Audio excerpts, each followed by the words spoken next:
Praise the Lord. ஆண்டவரும் அருமை இரட்சகருமாகிய இயேசு கிறிஸ்துவின் நாமத்தில் நான் உங்களை வாழ்த்துகிறேன். மறுபடியுமாக கர்த்தருடைய பரிசுத்தமுள்ள சன்னிதானத்திலிருந்து கர்த்தருடைய பரிசுத்தமான வார்த்தைகள் மூலமாய் உங்களை சந்திப்பது மிகுந்த மகிழ்ச்சி.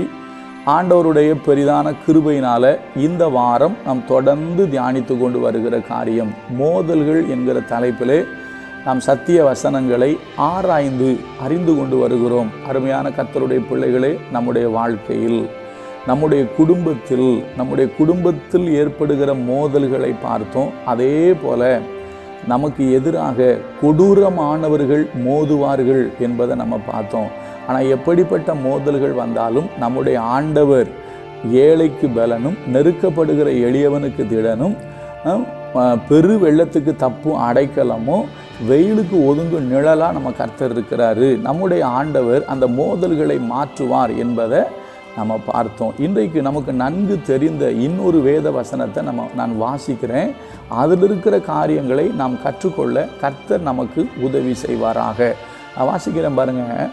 அப்போஸ்தலர் நடபடிகள் 27வது அதிகாரம், அப்போஸ்தலர் 27 போட்டிருக்கு 13-14. தென்றல் மெதுவாய் அடித்தபடியால் தாங்கள் கோரினது கைகூடி வந்ததென்று எண்ணி அவ்விடம் விட்டு பெயர்ந்து கிரேத்தா தீவுக்கு அருகாக ஓடினார்கள்.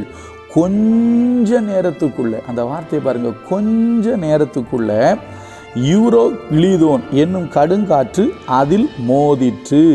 கப்பல் அதில் அகப்பட்டு கொண்டு காற்றுக்கு எதிர்த்து போகக்கூடாதபடினால் காற்றின் போக்கிலே கொண்டு போகப்பட்டோம். நமக்கு நன்கு தெரிந்த ஒரு வேத பகுதி. ஆனால் இதில் ஒரு முக்கியமான ஒரு காரியம் இருக்கிறது. நாம் அதை கற்றுக்கொள்ள கர்த்தர் நமக்கு உதவி செய்வாராக. அருமையான கர்த்தருடைய பிள்ளைகளே, நம்முடைய வாழ்க்கையில் கூட சில நேரம் இப்படி தான் இருக்குது. எப்படி இருக்குன்னு எப்படின்னு கேட்டிங்கன்னா, தென்றல் அடிக்குது. முதல்ல தென்றல் அடிக்கும்போது எல்லாம் நார்மலாக இருக்கும், எல்லாம் சரியாக இருக்கும், எந்த பிரச்சனையுமே இல்லாமல் போயிட்டுருக்கு. ஆனால் பாருங்கள், திடீரென்று யூரோகிளிதோன்கிற கடுங்காற்று வந்து இங்கே மோதன மாதிரி நம்ம வாழ்க்கையில் திடீரென்று ஒரு மோதல், அதாவது எதிர்பாராத மோதல். இன்றைக்கு தலைப்பாக தான் எதிர்பாராத மோதல். நம்ம இப்படி பார்த்தோமல்லவா, முதல் நாளில் குடும்பத்தில் வருகிற மோதல்கள் அப்படின்னு பார்த்தோம். ரெண்டாவது நம்ம பார்க்கும்போது, அதாவது இவங்க கொடூரமானவர்களின் மோதல் அப்படின்னு நம்ம பார்த்தோம். இன்றைக்கு எதிர்பாராத மோதல்கள். அது ஒருவேளை இப்படி வரலாம், நீங்கள் செய்கிற பிஸ்னஸில் எதிர்பாராத இழப்புகள் வரலாம், எதிர்பாராத ஒரு சூழ்நிலை உங்களுக்கு வரலாம், எதிர்பாராத ஒரு மோதல். அது ஒரு இயற்கையில் கூட வரலாம். இயற்கை அப்படின்னு சொன்னால் இப்போ மழை, வெள்ளம், காற்று, இப்படி இயற்கையினால் வர்ற மோதல்கள்னால கூட நம்ம பாதிக்கப்படலாம். இப்போ நம்ம பாருங்களாம், கொஞ்சம் யோசிங்க. சமீபத்தில் நமக்கு மழை பெஞ்சிச்சு. திருவண்ணாமலைக்கு அருகில் ஒரு 7 பேர் இறந்து போயிட்டாங்க. சில மாவட்டங்களில், சில பகுதிகளில் ஜனங்கள் எந்த ஒரு நிவாரணமும் இல்லாமல் தத்தளித்தார்கள். வீடுகளுக்குள்ளே தண்ணி வந்து கஷ்டப்பட்டாங்க.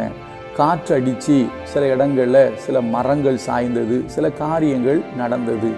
அது ஒரு மோதல். காற்று வந்து மோதிற்று.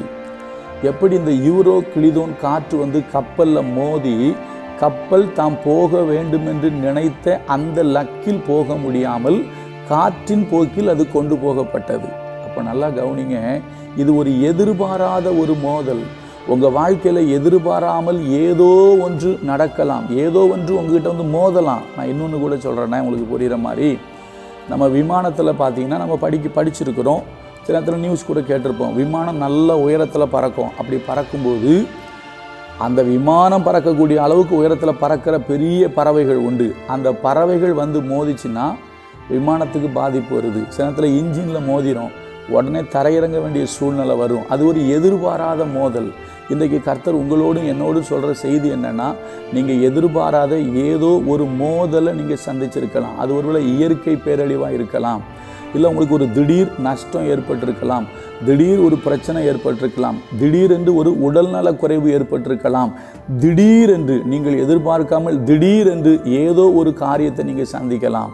ஆனால் இங்கே பாருங்கள், மிக கடினமான ஒரு சூழ்நிலை. ஆனால் என்ன தெரியுமா, தப்பி பிழைப்போம் என்கிற நம்பிக்கை முழுமையும் அற்றுப்போன அந்த இடத்துல அவங்க அத்தனை பேரையும், மொத்தம் 276 பேர் கப்பலில் இருந்தாங்க.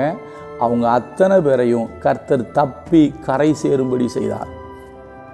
ஒருவேளை உங்கள் வாழ்க்கையில் ஏற்பட்ட இப்படிப்பட்ட ஒரு மோதல், நீங்கள் எதிர்பாராத ஒரு மோதலை நீங்கள் சந்திக்கிறீங்க, எதிர்பாராத ஒரு பிரச்சனையை சந்திக்கிறீங்க. இந்த பிரச்சனையிலிருந்து நம்ம தப்பித்து கரை சேர முடியாது என்று நீங்கள் நினைக்கலாம். ஆனால் கர்த்தரோ உங்களை தப்பி கரை சேர பண்ண வல்லவராக இருக்கிறார். அதைத்தான் பவுல் 2 கொரிந்தியரில் எழுதுவார். எப்படியும் எங்களுக்குள்ளே மரணம் வரும் என்று நாங்கள் நிச்சயித்திருந்தோம், அப்படிப்பட்ட மரணத்திலிருந்தும் அவர் எங்களை தப்புவித்தார், இனிமேலும் தப்புவிப்பார் என்று நாங்கள் அவர் மேல் நம்பிக்கையாக இருக்கிறோம் அப்படிம்பாரு. அருமையான கர்த்தருடைய பிள்ளைகளே, இந்த காலை வேளையில் தேவன் உங்களோடும் என்னோடும் பேசுகிறார். எதிர்பாராத மோதல்கள். அப்போ எதிர்பாராமல் நம்ம சில விஷயங்களை சந்திக்கிறோம், என்ன செய்கிறோன்னு சொல்லி தடுமாறுறோம். இந்த எதிர்பாராத மோதல்களில் இருந்தும் நம்மளை காப்பாற்றி கரை சேர்க்க கர்த்தரால் முடியும். ஏன்னா அதில் நீங்கள் ஃபுல்லாக படிச்சிங்கன்னா நிறைய காரியங்கள் அதில் இருக்குது. கர்த்தர் அவங்களுக்கு உதவி செய்தார். அதே கர்த்தர் உங்கள் வாழ்க்கையிலையும் எதிர்பாராமல் வந்திருக்கிற மோதல்களில் இருந்து கலங்கி நிற்கிற உங்களுக்கு, அதாவது என்ன செய்கிறதுன்னு தெரியாமல் தடுமாறுகிற உங்களுடைய வாழ்க்கையில் கர்த்தர் தம்முடைய கிரியையை வெளிப்படுத்தி உங்களை கரை சேர்க்க அவர் வல்லவராக இருக்கிறார். நாளைய தினத்தில் இன்னொரு மோதலை பார்ப்போம். கர்த்தர் நல்லவர், அவர் கிருபை நம்மேல் என்றும் உள்ளது. God bless you.